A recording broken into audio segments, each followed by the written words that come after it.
Baik, perkenalkan nama saya Steve Yeskel Samadara. Saya dari Fakultas Hukum dengan NIM 22400-530. Di sini saya akan membuat video untuk melengkapi tugas UTS Hukum Agraria. Di sini saya mengambil tema mengenai pembagian harta bersama. Di sini saya akan lebih condong kepada dalam kasus perceraian. Dalam perceraian seringkali timbul suatu friksi atau implikasi yang cukup rumit untuk diselesaikan, yaitu mengenai pembagian harta gonogini atau gonogini. Di saat ikatan pernikahan di antara laki-laki dan perempuan, pengertian harta gonogini dalam pandangan ahli hukum mempunyai kesamaan satu dengan yang lainnya. Menurut Sayuti Talib, harta gonogini adalah harta perolehan selama ikatan perkawinan yang didapat atas usaha masing-masing secara sendiri-sendiri atau didapat secara usaha bersama antara suami dan istri. Dalam Undang-Undang Nomor 1 Tahun 1974, harta gonogini dibagi ke dalam 3 kategori. Yang pertama, harta yang diperoleh selama perkawinan. Harta ini merupakan harta yang dikuasai bersama selama perkawinan. Yang kedua adalah harta bawaan, yaitu harta yang dibawa oleh masing-masing pihak sebelum proses perkawinan dilakukan. Harta ini dikuasai masing-masing pihak sepanjang para pihak tidak menentukan lain. Yang selanjutnya, yang ketiga adalah harta perolehan, yaitu harta yang diperoleh dari hadiah atau warisan. Harta ini dikuasai oleh masing-masing sepanjang para pihak tidak mengatur atau menentukan lainnya. Pembagian harta gonogini akan semakin rumit ketika pernikahan yang dilangsungkan tidak memiliki ikatan hukum kenegaraan atau pernikahan yang dilakukan secara siri. Sebagaimana yang dijelaskan di atas, pernikahan yang dilakukan secara siri walaupun sah menurut agama, tetapi tidak memiliki kekuatan hukum. Akibatnya, segala persoalan yang timbul menjadi hal yang pelik dan akibatnya selalu merugikan perempuan. Para ahli hukum telah banyak memberikan definisi mengenai harta gonogini dengan redaksi yang berbeda-beda, tapi pada dasarnya intinya adalah sama. Dalam hal ini, para ahli berupaya untuk menghindar dari perbedaan-perbedaan definisi yang dirumuskan oleh para ahli itu sendiri. Pengertian harta gonogini dalam hal ini akan mengacu kepada ketentuan peraturan perundang-undangan. Sebab meskipun para ahli berbeda orientasi dan pandangan dalam memberikan definisi tersebut, dengan adanya rumusan yang diberikan undang-undang, maka tidak terlalu bermanfaat membicarakan perbedaan-perbedaan definisi yang diberikan para ahli hukum tersebut. Dalam hukum positif yang berlaku di Indonesia, pengertian tentang harta gonogini diatur dalam pasal 35 ayat 1 Undang-Undang Nomor 1 Tahun 1974, yaitu tentang perkawinan, yang berbunyi harta benda yang diperoleh selama perkawinan menjadi harta bersama. Pasal tersebut terkesan memberi rumusan tentang pengertian harta gonogini yang bersifat umum, yakni setiap harta benda yang diperoleh selama dalam perikatan atau dalam perkawinan disebut sebagai harta gonogini, tidak peduli siapa yang berusaha untuk memperoleh harta kekayaan dalam perkawinan tersebut.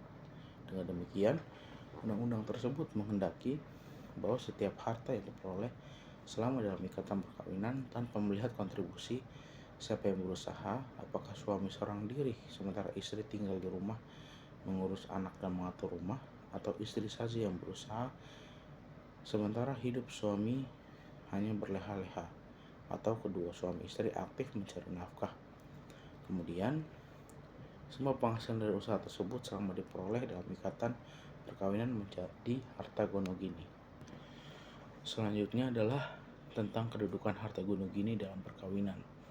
Perkawinan mengakibatkan suatu ikatan hak dan kewajiban, juga menyebabkan suatu bentuk kehidupan bersama dari para pribadi yang melakukan hubungan perkawinan itu, yaitu membentuk suatu keluarga. Salah satu akibat hukum dari suatu perkawinan yang sah adalah terciptanya harta benda perkawinan. Harta atau kekayaan perkawinan diperlukan guna memenuhi segala keperluan yang dibutuhkan dalam kehidupan berkeluarga. Mengenai kedudukan suami istri dalam rumah tangga dan masyarakat, ketentuannya diatur dalam pasal 31 ayat 1 yang pada dasarnya adalah sebagai berikut. Hak dan kedudukan istri adalah seimbang dengan hak dan kedudukan suami dalam kehidupan rumah tangga dan pergaulan hidup bersama dalam masyarakat. Dari rumusan tersebut atau dari ayat tersebut, pasal tersebut, di atas dapat diperoleh ketentuan bahwa kedudukannya sebagai manusia maupun dalam kedudukannya dalam melaksanakan fungsi keluarga. Dan memang pada dasarnya kedudukan pria dan wanita sebagai manusia adalah sama derajatnya karena sama-sama ciptaan Tuhan. Tujuan yang hendak dicapai dari ketentuan pasal 31 ayat 1 ini adalah supaya dalam rumah tangga tidak ada yang terlalu mendominasi di antara keduanya, baik dalam pembinaan rumah tangga itu sendiri maupun dalam pembinaan dan pembentukan keturunan sebagai pewaris generasi yang akan datang. Di samping itu, dengan adanya ketentuan tersebut akan memungkinkan istri dapat menduduki jabatan-jabatan yang bisa dibilang penting dalam masyarakat yang dahulunya hanya dimonopoli oleh pria saja. Demikian juga si istri dapat mempunyai kebebasan untuk mengembangkan bakatnya serta kecakapannya sebagaimana kesempatan yang dimiliki oleh suaminya. Tetapi yang perlu diingat bagi istri, walaupun undang-undang memberikan persamaan dalam bentuk khususnya dan dalam bertindak dalam masyarakat, jangan sampai melalaikan kewajiban dan pokok sebagai ibu rumah tangga, karena dengan kelalaian atau melalaikan kewajiban yang utama sebagai ibu, maka rumah tangga dapat berantakan dan bahkan hancur sama sekali. Pasal 31 ayat 2 disebutkan bahwa masing-masing pihak berhak untuk melakukan perbuatan hukum. Ketentuan ini adalah sesuai dengan ketentuan dalam hukum adat maupun hukum Islam, bahwa seorang istri yang bersuami dapat melakukan tindakan hukum dalam masyarakat tanpa bantuan suaminya seperti sebelum dia bersuami.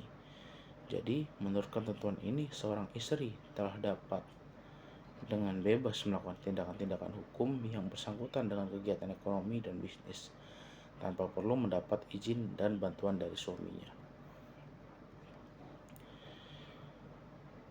Selanjutnya, saya akan membahas mengenai pembagian harta gonogini menurut Undang-Undang Nomor 1 Tahun 74. Dalam suatu perkawinan dikenal yang namanya harta gonogini. Hal ini sering menjadi hangat diperbincangkan dan banyak menyita perhatian publik, terlebih menyangkut kasus perceraian terkait perselisihan tentang pembagian harta gonogini yang dipublikasikan kepada umum. Perkara perceraian yang menjadi pokok perkara justru akan semakin rumit dan berbelit-belit, bahkan sering mengundang emosional dalam sidang-sidang perceraian di pengadilan bila dikumulasi dengan tuntutan pembagian harta gonogini atau apabila ada rekonvensi harta gonogini dalam perkara perceraian. Setiap terjadi perceraian pasti akan membawa dampak dalam hal pembagian harta gonogini. Di sini akan muncullah sebuah permasalahan di mana salah satu pihak merasa lebih berhak atas harta yang dipersengketakan, karena misalnya suami dan istri yang telah bercerai memperebutkan sebuah rumah. Dahulu rumah tersebut dibeli secara kredit oleh mereka, namun dalam perjalanannya istri lebih banyak membayar cicilan kredit tersebut, sehingga istri merasa lebih besar atau istri merasa sebagian besar dari nilai rumah tersebut merupakan bagian darinya. Sedangkan terkadang muncul sebuah pertanyaan, apakah nanti harta tersebut akan dibagi sama antar suami atau istri tersebut?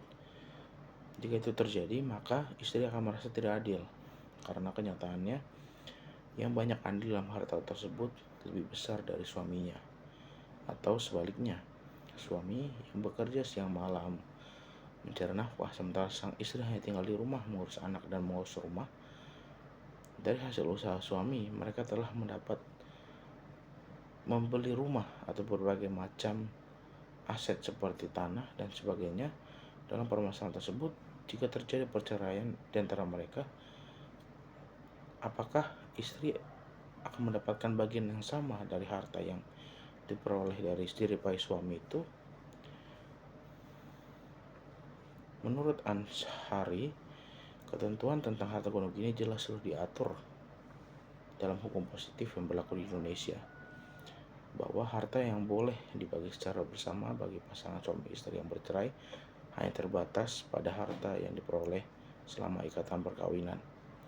Adapun harta bawaan tetap di bawah kekuasaan masing-masing. Dalam Undang-Undang Perkawinan yang termaktub dalam pasal 37 mengatur sebagai berikut. Bila perkawinan putus karena perceraian, harta gonogini diatur menurut hukumnya masing-masing. Ini maksud dari istilah hukumnya masing-masing haruslah terlebih dahulu melihat penjelasan dari pasal tersebut. Dalam pasal tersebut, penjelasannya adalah yang dimaksud dengan hukum masing-masing ialah hukum agama, hukum adat, dan juga hukum yang lainnya. Dengan demikian, penyelesaian harta gonogini bagi suami istri dapat dilakukan dengan 3 alternatif hukum, yaitu berdasarkan hukum agama, hukum adat, atau hukum lainnya.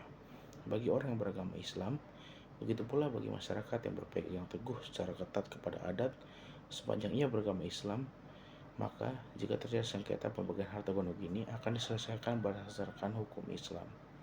Sedangkan bagi masyarakat adat yang bukan beragama Islam, maka akan diselesaikan berdasarkan hukum adat mereka, sepanjang hal itu tidak diatur dalam ajaran agama mereka. M. Yahya Harahap menyatakan bahwa ada dasarnya semua harta yang diperoleh selama ikatan perkawinan menjadi yurisdiksi harta gonogini yang dikembangkan dalam proses peradilan.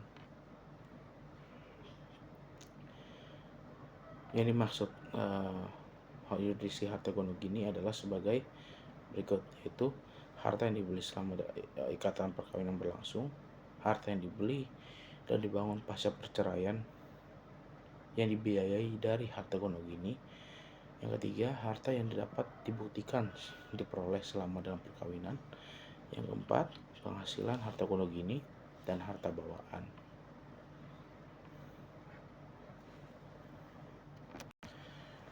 Berdasarkan apa yang sudah saya jelaskan sebelumnya, maka dapat disimpulkan bahwa harta gonogini diartikan sebagai harta kekayaan yang dihasilkan oleh suami istri selama mereka diikat oleh pertalian atau tali perkawinan, atau dengan perkataan lain disebutkan bahwa harta gonogini itu adalah harta yang dihasilkan dengan jalan syirkah antara suami istri sehingga terjadi pencampuran harta yang satu dengan yang lain dan tidak dapat dibedakan lagi.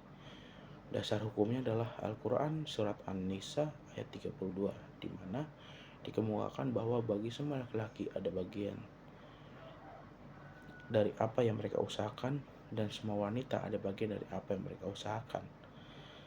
Pembagian harta gonogini pada kasus cerai hidup maupun cerai mati merupakan atau menurut ketentuan yang diatur dalam pasal 128 KUH Perdata maupun dalam Undang-Undang Perkawinan Nomor 1 Tahun 1974 tentang perkawinan dan kompilasi hukum Islam, masing-masing pasangan suami istri mendapat 1/2 bagian yang sama. Dengan demikian, dasar pembagian harta gonogini adalah adanya harta yang diperoleh selama terjadi ikatan perkawinan baik secara siri maupun secara hukum negara.